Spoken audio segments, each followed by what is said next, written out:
Bree, co-founder and CEO of Apollo Performance Wear, here with my co-host and dear friend, Melissa McDaniel. She is a choreographer, creator, social justice advocate. Today we're answering another serious topic. We had another one last week too. What do we do as educators when a student confides in us about sexual abuse? And I will say personally, having gone through this a couple times, the instincts for me were not correct at times. And you definitely want to get angry and you want to get upset and you want to do all kinds of things that, research shows us not to do. And we're going to learn a little bit more about why that is today.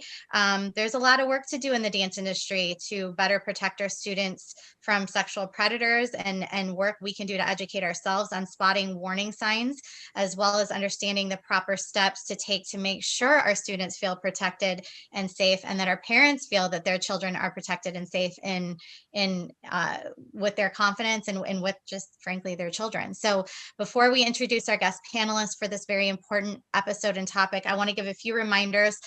Throughout this episode, you're going to see Melissa and me looking around all over the place. We have monitors everywhere. We're monitoring our friends on Zoom, and we're monitoring our friends on Facebook, and even pulling people in off Instagram to try to really promote the conversation and get people engaged, because that's what we're here for. We're here to share perspectives and hopefully give people some insight on how to make things better in their daily lives.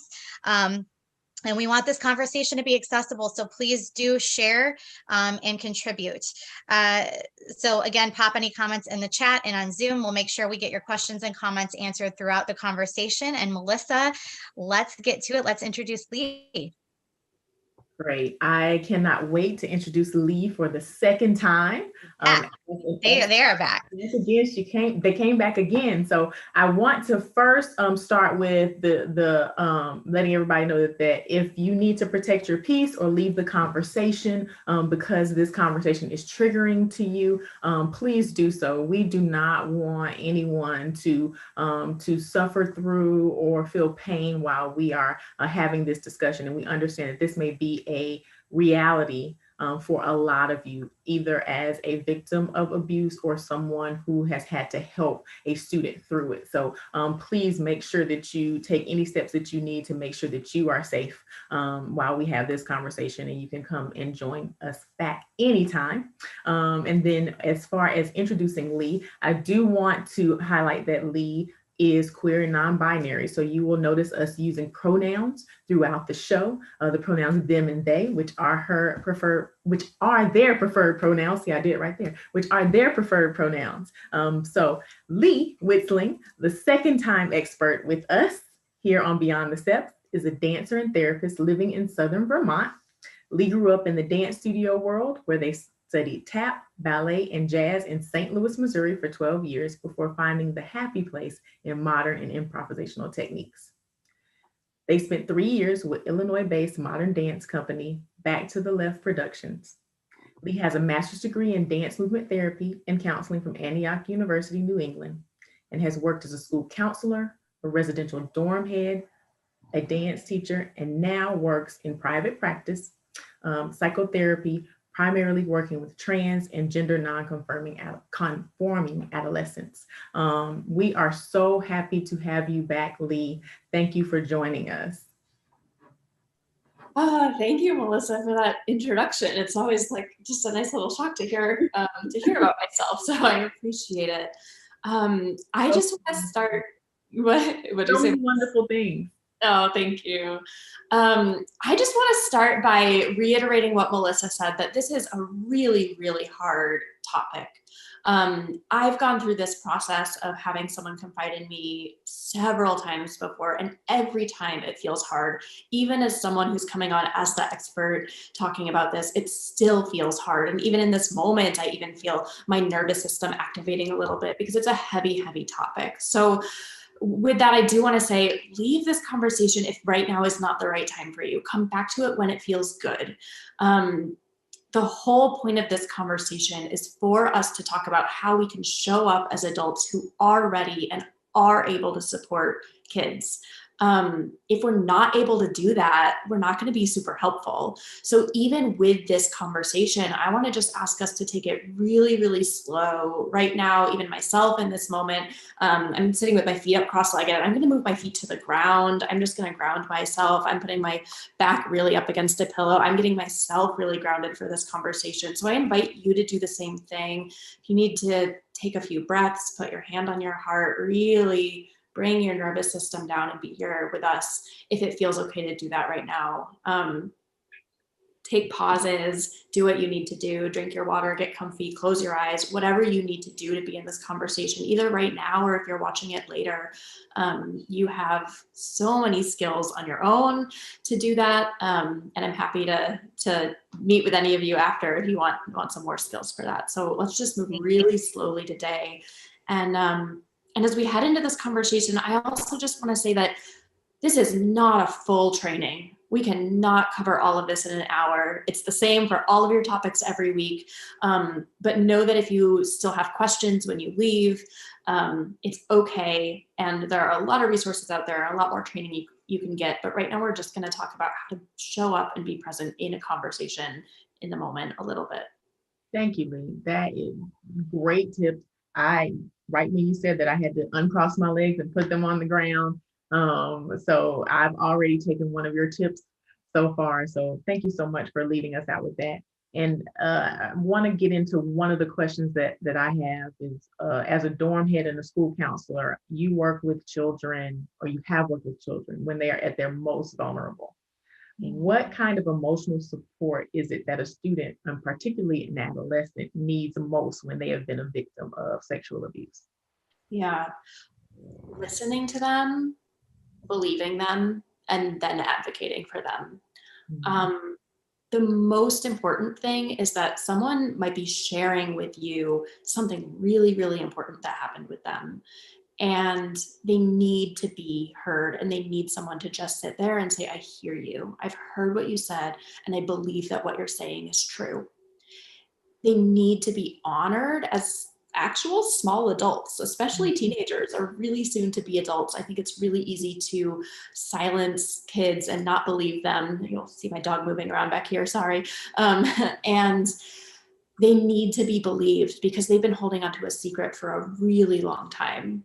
And to be brave enough to come out and share that information with you is really, really big. So just to say, I'm here and I believe what you say, that's the biggest thing that you can do above everything else. For those of us, a lot of people may not realize how common sexual abuse is in children. What does the research show us on how often children are suffering sexual abuse? And what, if any, is the most common age that we're seeing this happen with? Sure. So to answer that question, let me give a couple different examples of what we're actually talking about when we're talking about sexual abuse. And I know this is a hard topic to actually acknowledge and state what we're talking about out loud. So there's sexual abuse that happens from adults. It could be from a parent, or it could be from another adult in the family, an aunt, an uncle, a family friend. This could be, molestation. It could be inappropriate touching. This is one form of abuse. There's another form of abuse which happens between minors, older siblings, things like that, but also could happen between teenagers, people who are dating, people who know each other, sometimes people who might not even know that they're sexually abusing someone else because they're also a minor and also young and are not informed about what's happening. So unfortunately, child sexual abuse is really, really common. 1 in 4 girls will experience some kind of sexual abuse during her lifetime.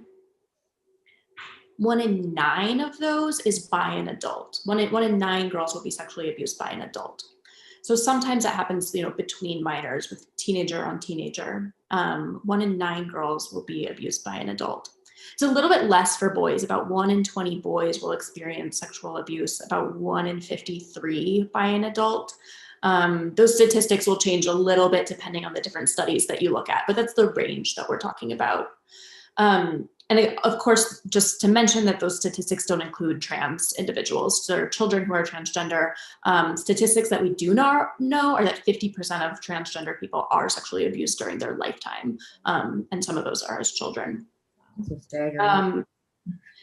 So it's really prevalent. So let's just sit with that for a minute before even moving on. Because what that means is that if you're watching this and you work with children, you do know somebody, probably multiple people, who have been sexually abused, and you may or may not know about it. So this applies to all of us. There's been a lot of things coming to light in the dance industry in particular over the past year. There's just been a lot of disturbing, I wouldn't even say the last year, it's been going on for a while, but it just seems to be at an excessive level this past year. And being aware of emotional and physical cues in our students is really important as an educator, period, right? Like, you need to know when your students are having a bad day, why they might be having a bad day, so that you can proceed accordingly. And every child is different in the way that they need to be nurtured, right? So what are some obvious signs of sexual abuse that we should be looking for in children and be aware of? What are those signs? Yeah, well, they might be a little bit different depending on age range. And you did ask about the statistics of age and when it happens. So sexual abuse can happen to anyone of any age. I mean, starting unfortunately at infancy. So there's not a particular age when it does or doesn't happen, but 2/3 of childhood sexual abuse do happen with children who are 12 to 17. So it's most common that we're talking about teenagers. So I'll speak just for a minute about younger kids, but then we'll focus a little more on teenagers, because I think that feels more relevant or is more common. With younger kids, things that you might want to be looking for are physical signs, like a lot of rubbing or scratching the genitals, pain in the genitals, being unable to sit, or if you do for any reason see a child changing or something in the dressing room, depending on how your studio is set up, bruises or bleeding and things like that. Behaviorally, you will also sometimes see younger children acting out sexually or using a lot of sexual language. And with younger children especially, but also with older kids and teenagers, they might not know that something bad is happening, or at least, they might have an internal feeling about that, but they might not be able to articulate that. So they might not say, I'm being hurt, or even if you ask them, is someone hurting you? That's not always going to be helpful language, because they might not know that. They just know that they're being touched. So that's a little bit about younger kids. Older teenagers, things can show up in a lot of different ways, most often through struggling with their mental health, depression, anxiety. Usually this is some form of post-traumatic stress. PTSD can form. For some people, they might start having multiple sex partners if that's out of their norm. That's not to say that multiple sex partners is really normal for some people, but that might be out of someone's norm. Having a lot more sex or acting out sexually in some ways. Also, drugs and substance use is really common. And again, that's not to say that many people don't also use drugs and substances for other reasons. It's not an automatic sign, but all of those things together can be some indicators. Another really important thing is someone who maybe previously didn't do this before, but all of a sudden is shying away from physical touch. This is really important for us to pay attention to as dance teachers, studio owners, because we are working with people's bodies all the time. So I just want to throw out a reminder to use consent all the time, even if you're used to touching people's bodies, even if it's the norm, just gentle, like, hey, can I put my hand on my back to correct you? All the time, all the time. And if someone says no, don't do it. Just quick little reminder there. But someone really shrinking away or looking nervous about touch can be a really big indicator. Thank you so much for that reminder. Moving through class, I know many times I just go in for instinctual. It is. It's instinctual to just, manipulate and look, you just reach out and grab sometimes. Yeah. And just a reminder that it doesn't have to be a big deal. We don't have to stop every class and say, is it okay for me to, it doesn't have to be this scary thing. Hey, can I place my hand on your shoulder? No. Okay. Well, I'm just going to verbally tell you, and then you move on. It doesn't have to be a big deal. Right. So kind of in that same vein, I think asking for consent and remembering to do that is part of setting a culture and a tone in your studio for safety.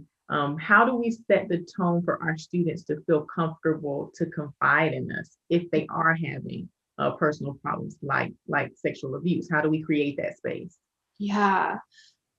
The answer to this is on one hand really complex, but on the other hand also really simple. I think it really is as simple as just staying around class for a few minutes so someone can talk to you if they want to, asking your students about their lives. I mean, people come to dance studios for a lot, as you know, as dance teachers, for a lot more than just to come and move and dance.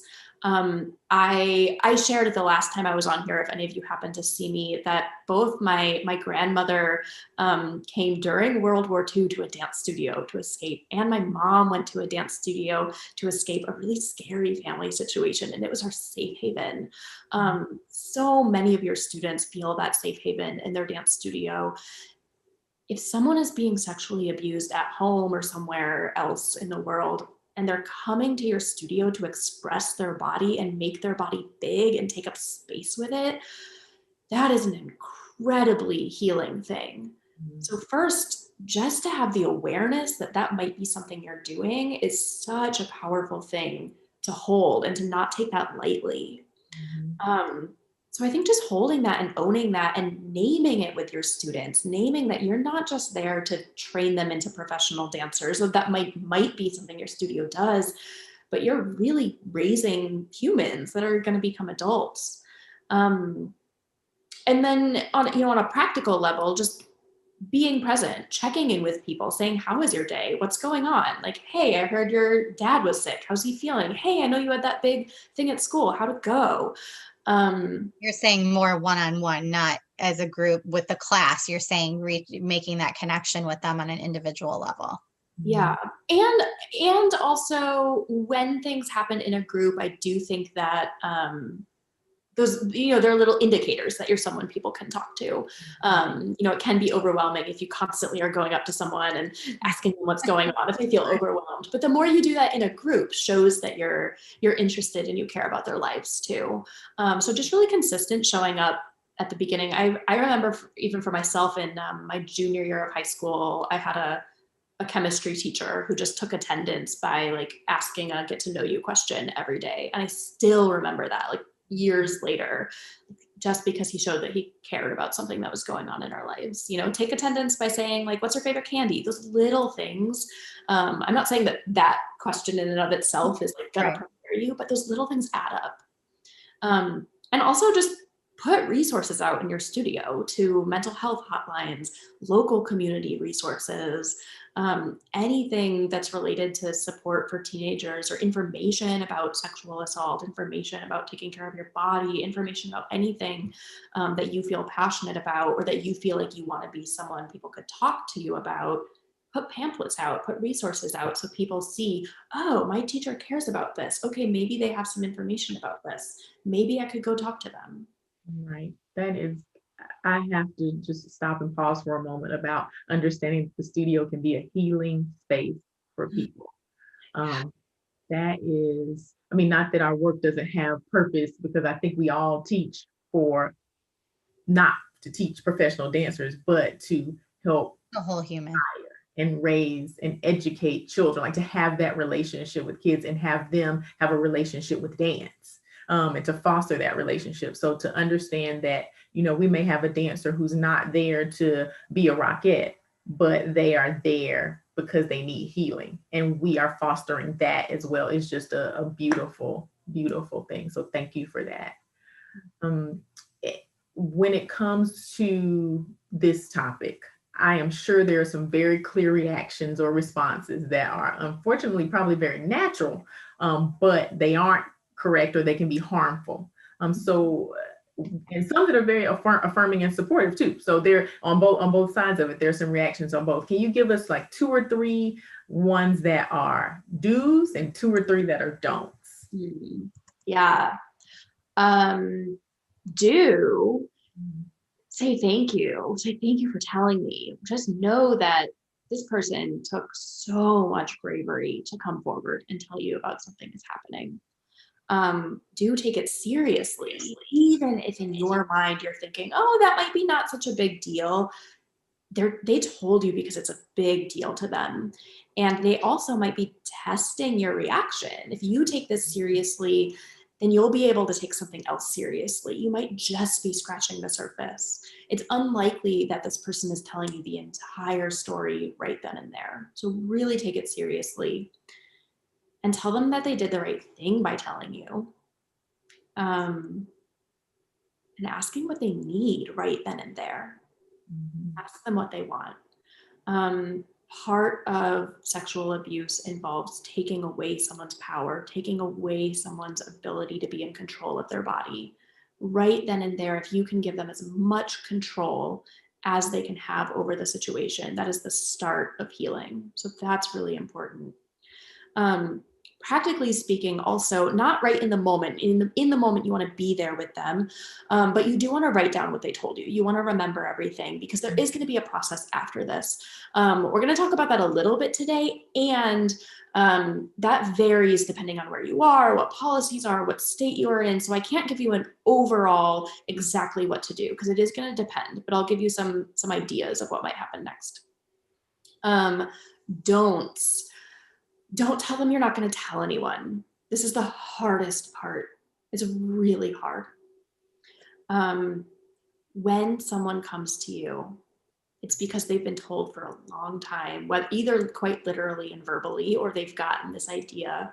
They've been told it's a secret. And so telling is a really vulnerable thing. You can't say that you're not going to tell anyone.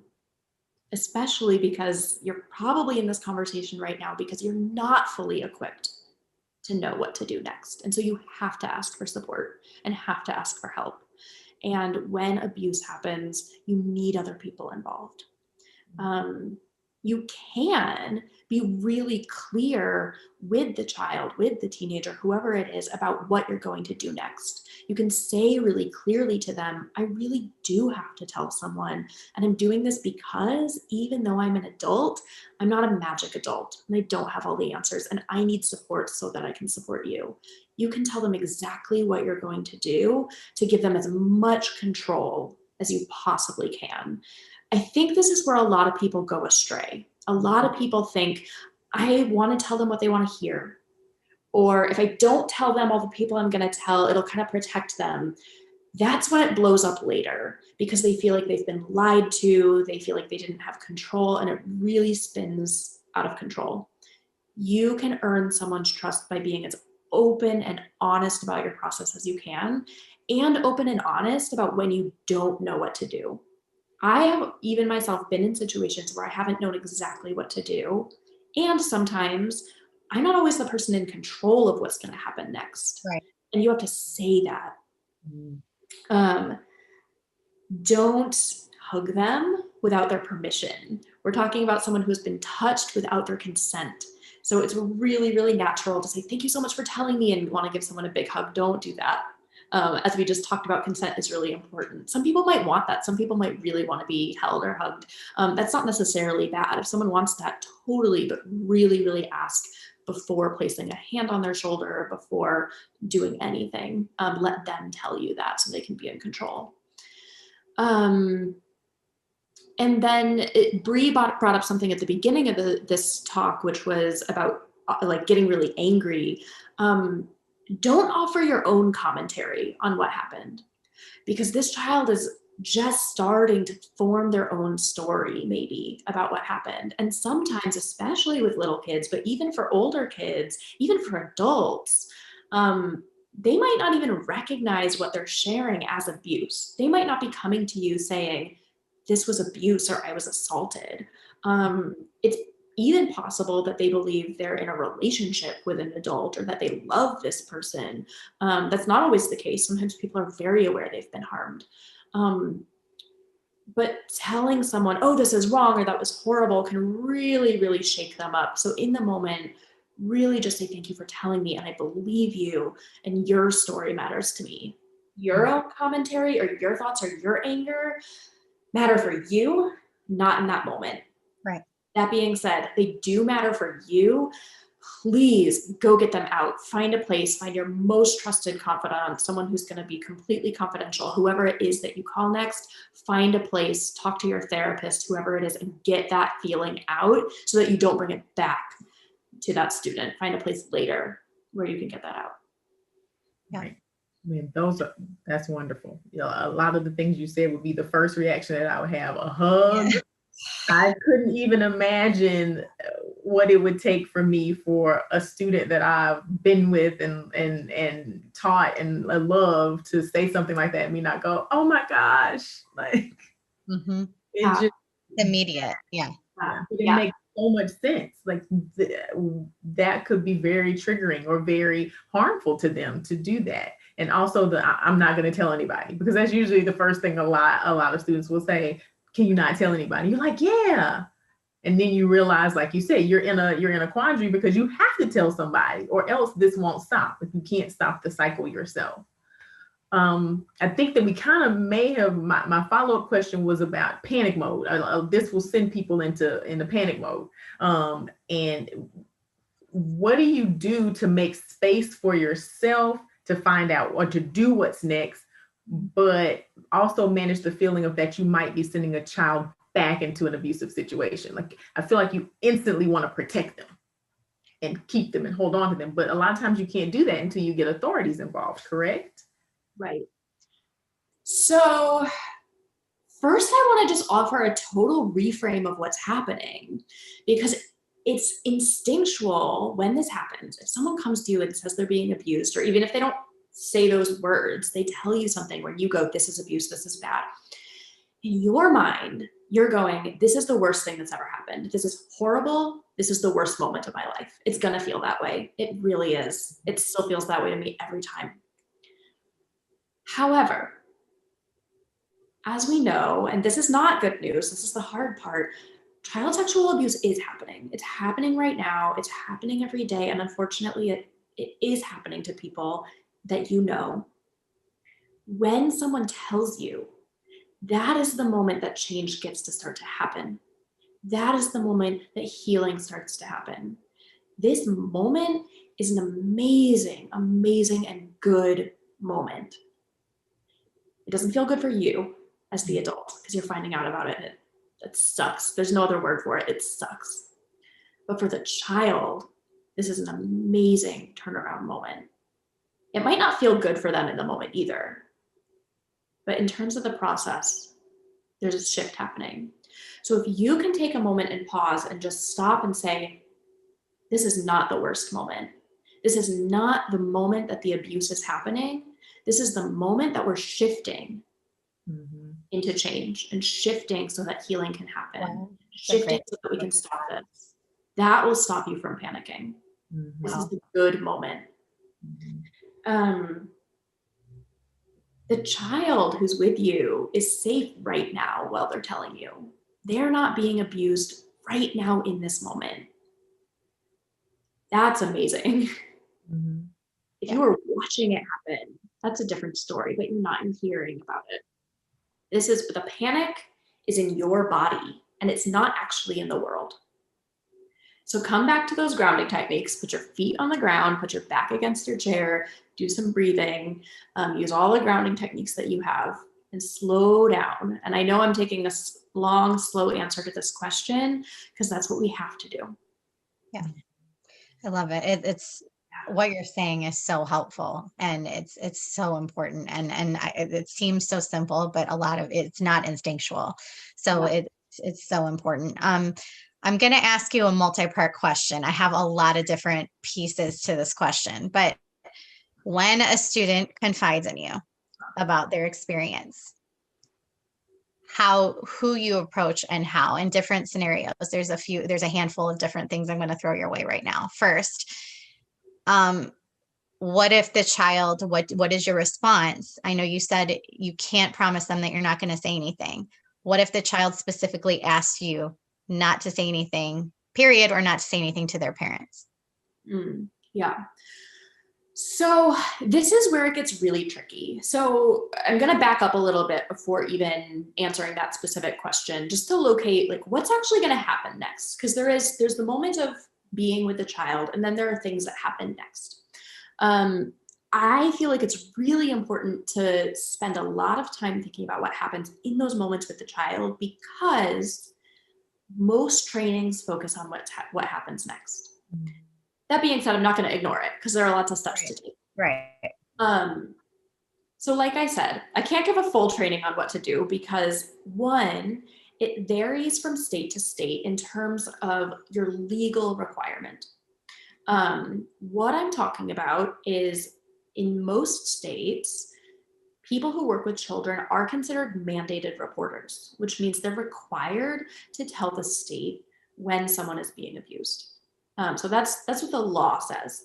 I can't walk through all 50 states right now, but it is really easily Googleable. So you can look up your state and there are online trainings on what exactly that means and on what exactly defines abuse as well, because those definitions change from state to state, which is really, really tricky, which is why we can't do all of this right now.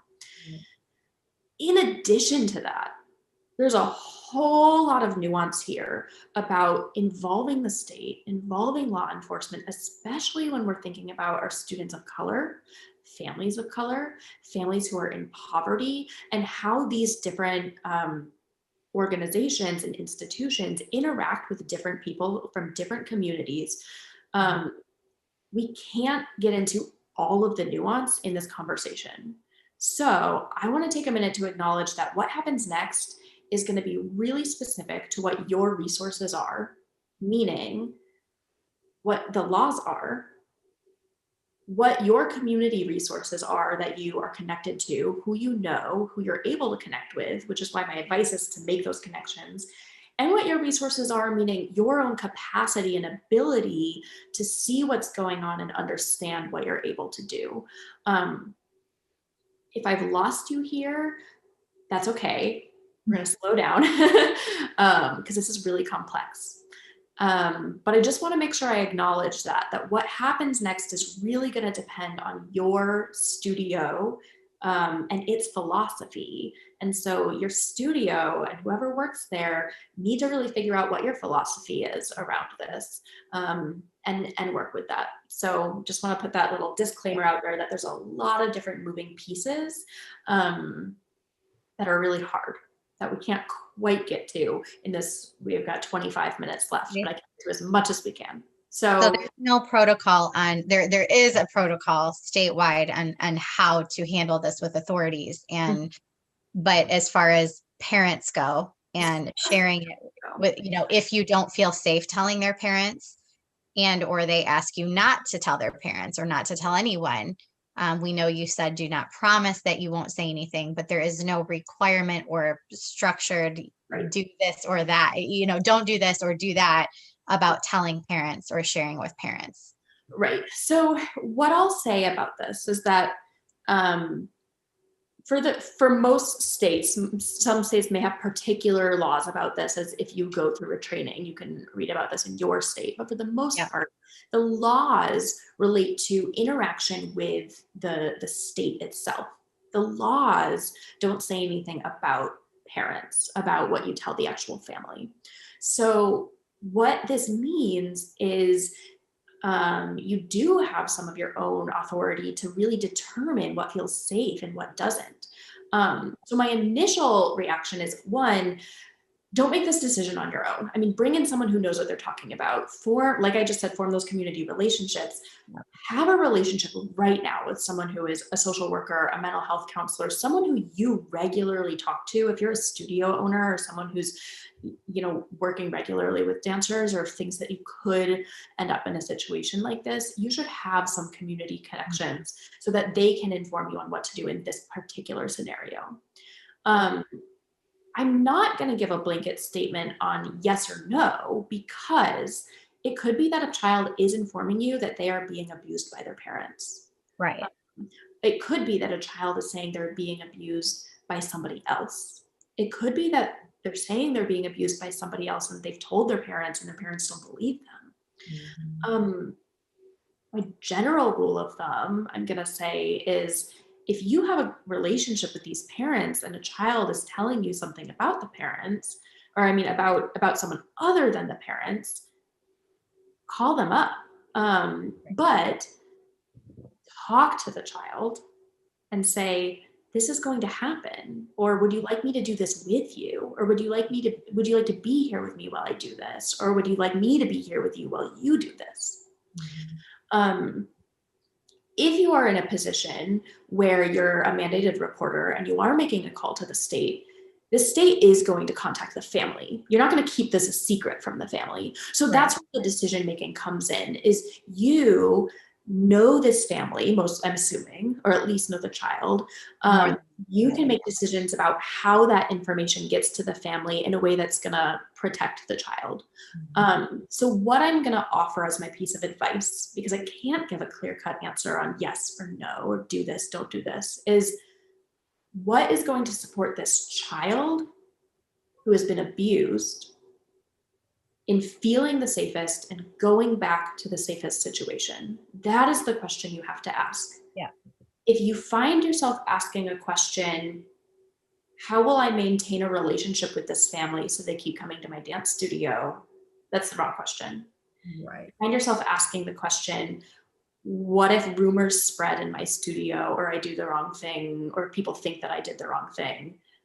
That's the wrong question. The question has to be, how do I keep this person safe?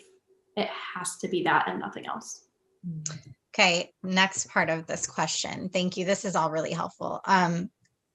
What if you're in a situation where another student comes to you and confides that they are concerned that there has been abuse to another student in their class, their group, their peer group, whatever?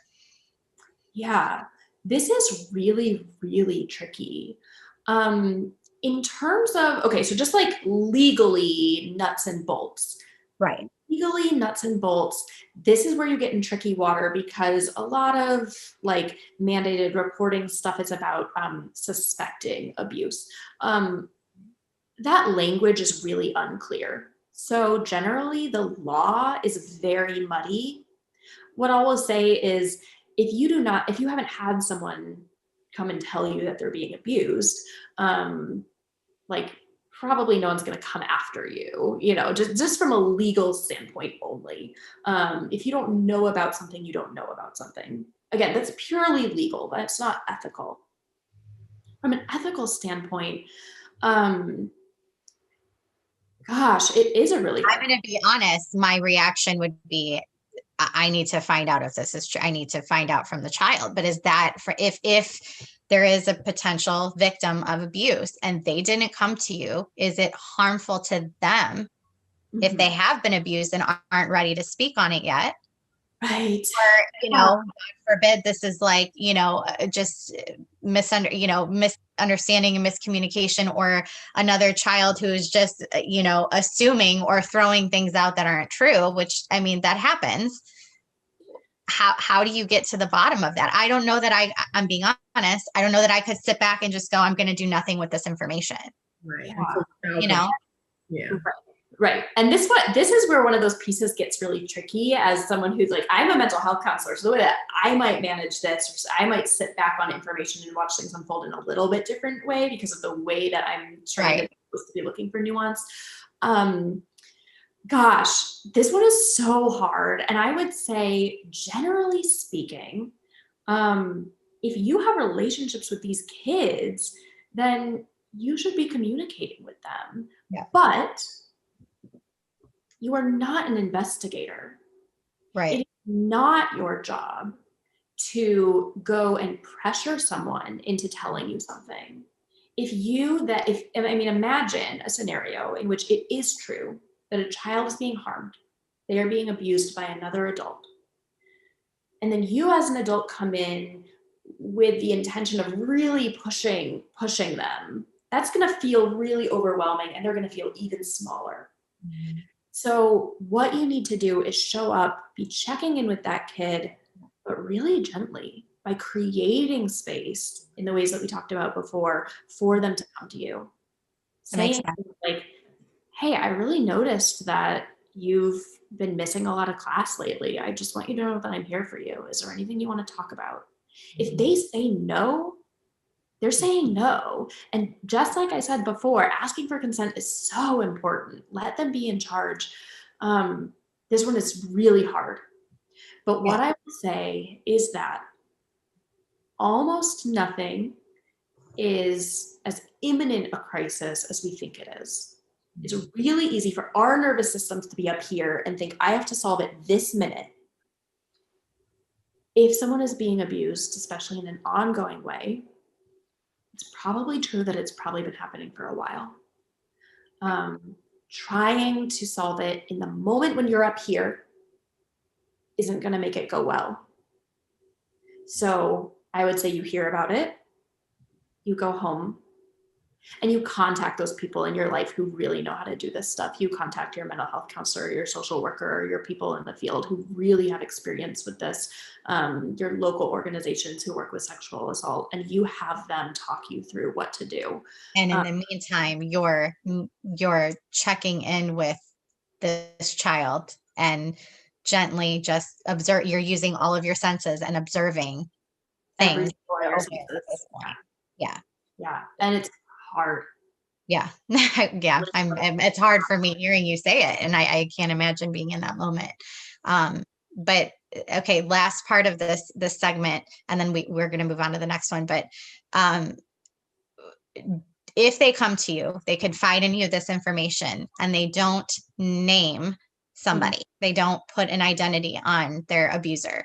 Yeah. Do you try to get the name out of them, or do you leave that alone? That's not the most important thing, I would assume. Yeah, it's not your job. Your job is not to be an investigator. There are other people who work in that field who literally are investigators. That's their job.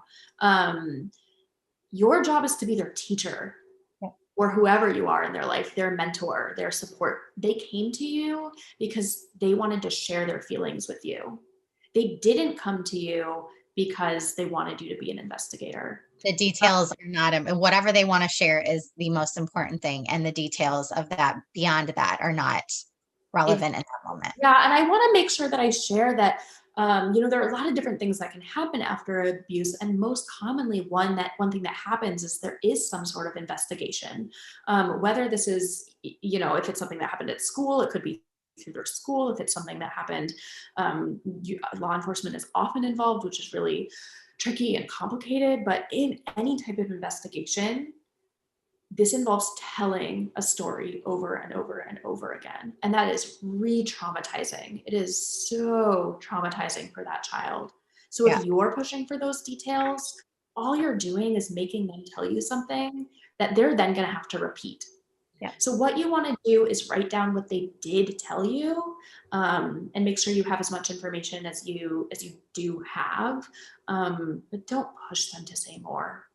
I will say, if you do ever have to interact with law enforcement, they're going to ask you a lot of questions, and they might say, why didn't you know about this? What did they tell you about this? Did you ask them about this? And you will just say, no, they didn't say anything about that. And that is okay.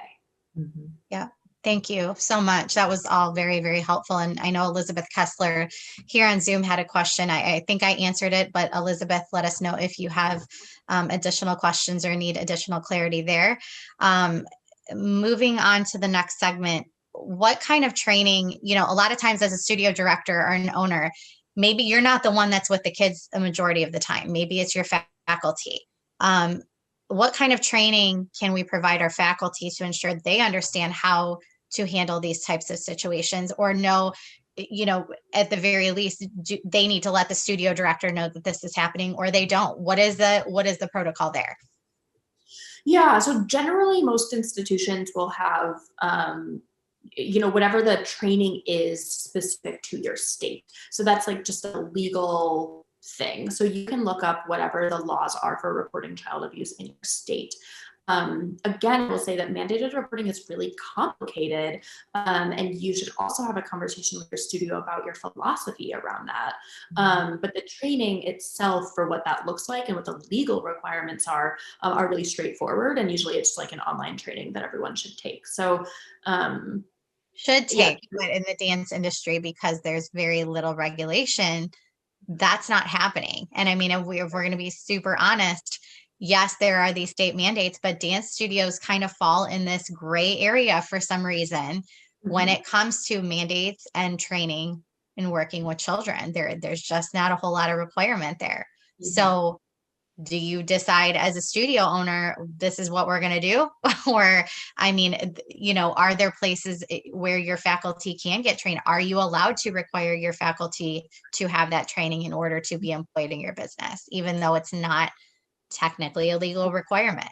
Right. You're allowed, I mean, you're allowed as a studio owner Right. to have your faculty trained in any training that you want to have them trained in. Yeah, let me actually think about like a really specific training that would be like more broad countrywide, and send it along, because I don't have like one particular one that I love in mind. Yeah. Yeah. And then the next question is, well, Melissa, you go. You ask your question, because my question actually was wrapped together. So go ahead. Background checks. Background checks are not a requirement in our industry. Like Bree said, we have no regulation, which totally needs to be changed, but that's another show. And a lot of times background checks don't pick up everything. They'll do criminal offenses, or but they won't, there's not accusations or anything included. And sometimes sexual abusers or predators are not included in their background checks. So as educators, what should we be doing to vet staff members properly? And not only staff members, but dance studios are like a revolving door. We have photographers, guest choreographers, workshops, conventions. Like what can we vet? I'm going to piggyback on that too, because a lot of times it's not that the background check doesn't include those things. It's that this person has been engaging in this abuse for so long, whether it be a guest teacher, choreographer, photographer, whoever, this person you're bringing in to work with your students. There's rumors, and there have been lots of stories reported, but nothing has ever legally been done about it. So there is nothing showing up on the background check. It renders the background check completely useless. What do you do? Right. You're hitting a really important question for you, Melissa. Right. So, the answer is not pretty. The answer is you might not be able to vet everybody. Not you might, you won't be able to vet everybody. That's real and honest. So the way that I want to answer this question is actually to say that it's not a useful framework to think, okay, how can we be sure that none of these scary sexual predators get into the doors of our studio and hurt our children? That's what we want to do, right? I mean, it makes sense. It's like logically where my brain goes and how it works. Thinking that way, though, doesn't really help us, because child sexual abuse thrives on secrecy. Like you said, accusations are made, people don't believe them. All of this thrives on the idea of an adult telling a child to keep a secret. This is our little secret, don't tell anyone. All of this happens so under the rug. It happens for years and years and years. I mean, I'm like, my brain instantly goes to like gymnastics and the Larry Nassar case. Yes. This stuff goes on forever. So I can't even say, have community connections, because someone can say this is an amazing person. It doesn't matter. Right. So I know that that's scary and doesn't feel good, but what it means is we actually just need to have an entire worldview shift and culture shift. So instead of thinking about how can we keep these people out of our studio, but let them just exist out in the world, we actually need to think about, from the inside out, how can we create a culture where we're not allowing this to happen and allowing people to feel safe and free and not abusive. And that requires a lot of healing. So one, in the meantime, it means creating a culture in which if something were ever to happen, your students could come to you and talk to you. It also means that you are helping promote and create a culture where consent happens and where people are not becoming abusers because they are feeling healed. there's a really common saying that hurt people. And that's really true, that a lot of abuse stems from people who have years of abuse or oppression and other lots of really difficult things in their lives. So the more that you can stop that cycle, the more that you can be trauma informed and show up for the people in your community, that's what's really important. Would love to recommend a book that is called Turn This World Inside Out. It's about nurturance culture. It's by someone named Nora Samaran, Samaran. And it's exactly about this. We can't just magically stop rape and abuse and assault, but we can build this culture called nurturance culture, which is the opposite of violence culture. So that book is called Turn This World Inside Out. Thank you. No, that's not easy answer to keep them no, all it's away. not. And I think it's something hopefully that as we rebuild the dance industry from this insane time that we've all been living, hopefully that is something that's being taken into consideration, which is a great lead into our next, our last portion, which is homework. We love to, as you know, we love to assign homework. What can our listeners or people that are watching, what can they do in the next 7 days to make a positive stride in this area? What is one thing they can do to improve and educate themselves in the next 7 days? Yeah, hands down, connect with your community resources. There's a specific reason why I've been vague about sharing resources aside from just naming a book today. And that's because one, like I said, the law is very state to state, so it's hard to give blanket resources, but also because there are so many local organizations that do this really, really well, that respond to sexual violence really, really well. And I'm certain that you have those in your community. So search your town, search your city, and search sexual violence, healing, etc. And there are places that do this, and they usually do trainings on this. So if you find a local organization that can do a training, that would be amazing.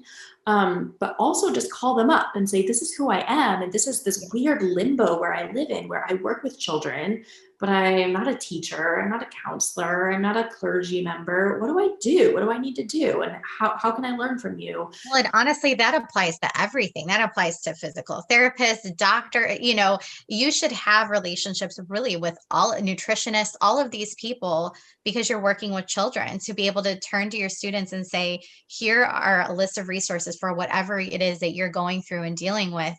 You can proactively have those things ready to go when those situations come up.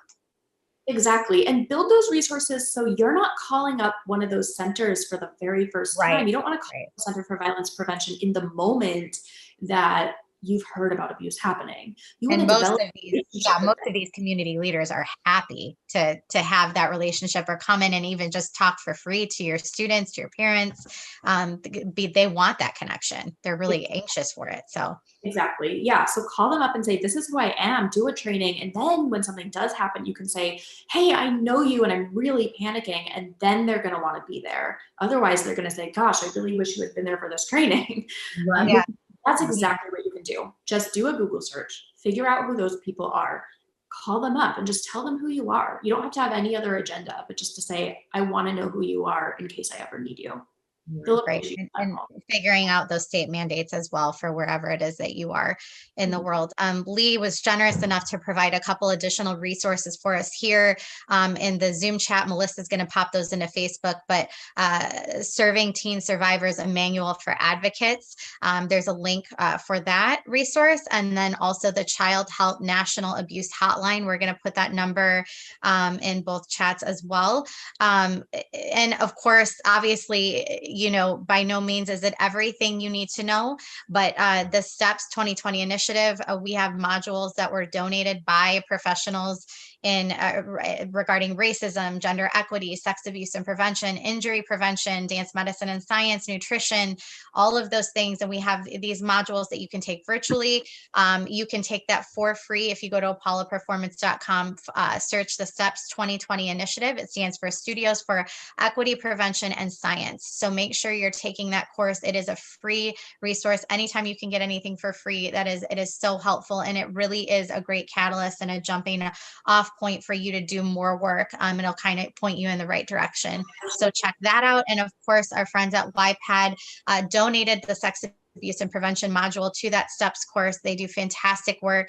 We talk about no regulation in the industry. They are an organization that is about as close as anyone's gotten, and they're doing fantastic work. We have our first YPAD certified convention coming up. We have a YPAD certified competition. We have studios all over the world really that are getting YPAD certified. And we're going to put the link a way you can get 25% off your YPAD certification as an educator or a studio owner. So Melissa's going to pop that in the chats as well. Your link, follow that link and enter code APOLLA25, all caps APOLLA 25, and that will get you 25% off that certification. So again, that information is in both chats on Facebook and Zoom. Lee, thank you so much. I know, Melissa, you're going to wrap us up. Yes, absolutely. So thank you so much for joining us, just the audience that's out there, even sitting through this very sensitive topic. It's heavy. Uncomfortable. It's heavy. So I do want to thank you and acknowledge everyone who joined the conversation either on Facebook or here on Zoom. And I definitely want to thank Lee for guiding us through that with so much grace and professionalism and making a very heavy topic palatable for us. So thank you, Lee. Lee, you did an amazing job. Thank you for that. Yeah, really. Thank you so much. And I'll just leave you by saying, just as grounded at the beginning, we talked about this really hard thing. So just like shake it off. That's what I do after these conversations. I brush it off with my body. This is hard stuff. So if you listen to this, do something for yourself after. Get it off of yourself. Go take a shower, whatever it is. Do it in your body. Right. It's so hard and heavy, but so important. Thank you very much for your approach to all of that. Absolutely. And I'm happy to connect with anybody who's interested about this. You can connect with me. My website is just leewitsling.com. You can find me there. Or you can find me on Instagram, lee.wits. You can send questions. I'll answer them on my story, whenever. I'm happy to really keep talking about this stuff anytime. Thank you. Please reach out to Lee if you need them, and that could be one of your resources. Reach out, introduce yourself, and let them know that you're interested in the things they're doing. The recording of this full episode is available on Facebook at Apollo Performance and on Instagram through the link in bio at TPDC_on_IG. If you were watching this episode, please share. This is information that we should really disseminate widely, throw the net as wide as we possibly can, because we really want to make a safe space for our dancers. And like we said, our studio is a healing space, and we have to have the tools to be able to heal. So I'm honored to do this work with Lee. I'm honored to do this work with Bree. Oh, Lee and Bree. I'm honored to do this work with Bree. You can find Bree and I here every single Friday at 2 p.m. Covering topics that are important to the dance world. And join us next week, where we have another one that's very timely for this time of year. Next Friday is the 22nd, and it's Stage Fright and Performance Anxiety with Ashley Mowry. So as we're getting ready to take the recital stage, as we're getting ready to take the competition stage, we have to make sure that our dancers are prepared mentally, and some of the obstacles that they may have and challenges they may have with stage fright and anxiety. So we're going to talk about that. But until then, Lee has given us some great work to do in the next 7 days, and we hope you continue your journey beyond the steps. Have a great weekend. Thank you all. Thank you. Bye. Bye. Bye.